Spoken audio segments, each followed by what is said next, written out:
La négation. Pour construire une phrase à la forme négative, il faut mettre un E ou N devant un voyelle ou un H muet devant le verbe et pas après le verbe.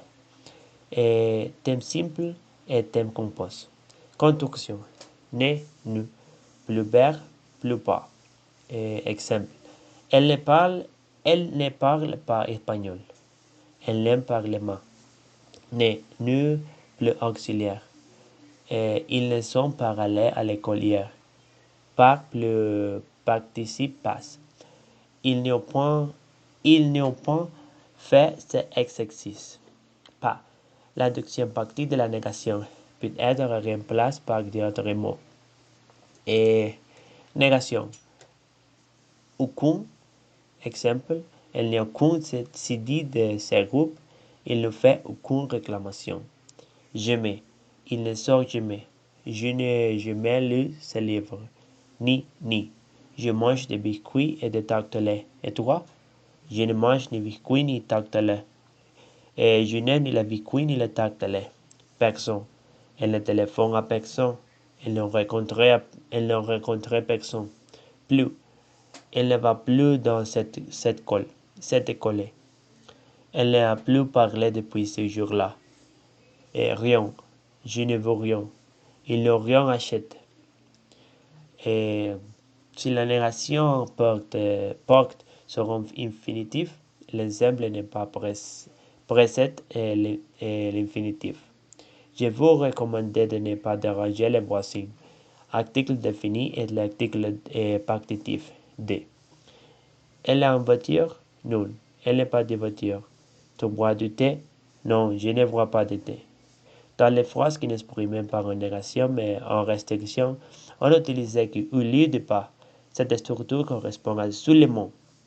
Comme il ne s'agit pas d'une véritable négation, mais d'une négation apparente. On utilise l'article partitif et pas la préposition de. Elle ne mange que du pain complet. Elle mange seulement du pain complet. Dans la langue parlée, on supprime souvent l'adverbe ne. Je ne sais pas. Il n'a pas mangé. L'interrogation totale. Il existe trois manières de poser une question. Construction. Intonation. Exemple. Tu es d'accord? Ils sont canadiens? Observation. La construction de la phrase est identique à celle de la phrase affirmative. C'est l'intonation montante qui marque l'interrogation. Cette construction est caractéristique de la langue parlée. Est-ce que tu es d'accord? Est-ce que tu es canadien? La construction avec est-ce que devant voyelle ou h plus sujet, plus verbe est employé à l'écrit comme à l'oral. Inversion, verbe plus sujet. Es-tu d'accord? Sont-ils canadiens? Est-il la partie de la fête? Cette construction est caractéristique de la langue soutenue, à l'écrit comme à l'oral. Lorsque le verbe est à un temps composé, le pronom personnel sujet se place juste après l'auxiliaire. Et va-t-il à la piscine? A-t-elle une jupe rouge? Pour des raisons phonétiques, il faut ajouter un T phonétique quand le sujet commence par une voyelle. Il, elle, on, et que le verbe se termine par une voyelle. Ce guide est-il compétent? Ludwig est-il inconnu? Le vôtre est-il complet? Si le sujet est un nom propre, un nom ou un pronom, ce sujet reste devant le verbe, mais il est repris par le pronom personnel qui lui correspond avec le verbe ou l'auxiliaire. Avec l'intonation, on place n'est pas un fin de phrase pour obtenir une confirmation. Tu habites à Rennes, n'est-ce pas? Et la forme interrogative. Comme pour l'interrogation simple, il existe trois constructions pour la forme interrogative. Construction, intonation. Exemple, il n'est pas en classe. Est-ce qu'il n'est pas en classe? Inversion B plus G. Ni il n'est pas en classe. Pour répondre affirmativement à une question négative, on utilise si. Si la réponse est négative, on dit non. Question négative. Il ne vient pas ce soir. Réponse affirmative. Si. Il vient. Réponse négative. Non. Il ne vient pas. Les adjectifs possessifs. Les adjectifs possessifs indiquent une appartenance. Ils accordent un genre et un nombre avec le nom auquel ils se rapportent. Quel est ton numéro de téléphone? Quel est ton numéro de téléphone?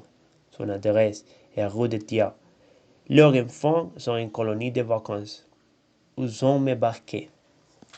Singulier, masculin et féminin. Mon, ma, mon, ton, ta, zon, sa, zon, notre, votre, leur. Pluriel, masculin et féminin. Mes, tes, ses, nos, vos, leur. Devant un voyelle ou un muet. Les adjectifs possessifs ne sont jamais précédés d'un article défini ou indéfini ou d'un article contract.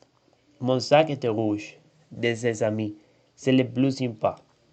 Quand on parle d'un ou de plusieurs éléments appartenant à un ensemble introduit par un adjectif possessif, on utilise la construction adjectif numéral plus d'adjectifs possessifs plus nombre. Un de ses amis habite à Miami. 4 de ses livres parlent de géographie politique.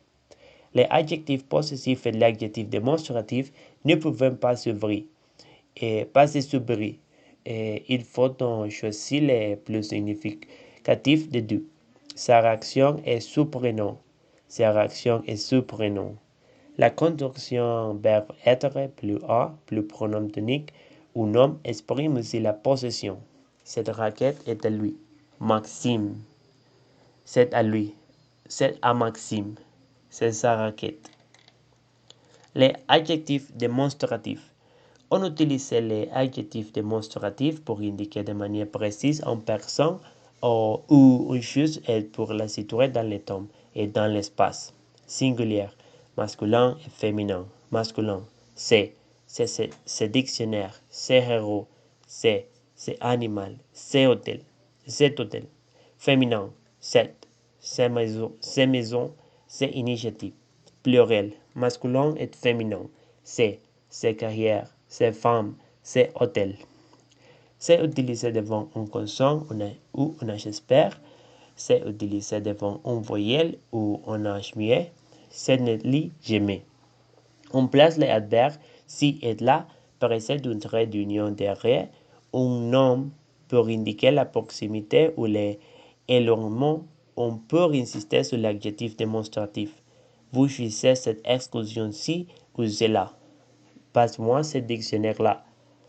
L'adverbe là est le plus utilisé, mais il n'indique pas obligatoirement la proximité ou l'éloignement.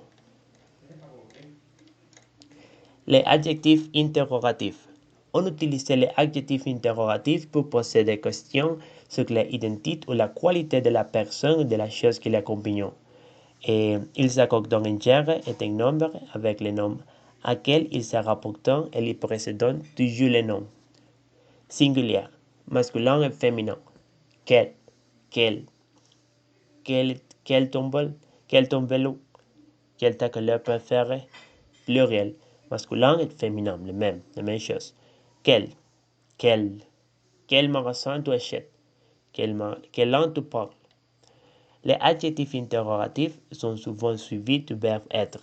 Quels sont tes sports préférés? On emploie les mêmes adjectifs dans les interrogations directes et indirectes. Les adjectifs interrogatifs employés dans les interrogations indirectes correspondant aux adjectifs employés dans les interrogations directes. Quel est ton cahier? Dis-moi quel est ton cahier. Les adjectifs interrogatifs pouvant avoir une valeur exclamative. Quelle belle surprise! Quelle beau poule!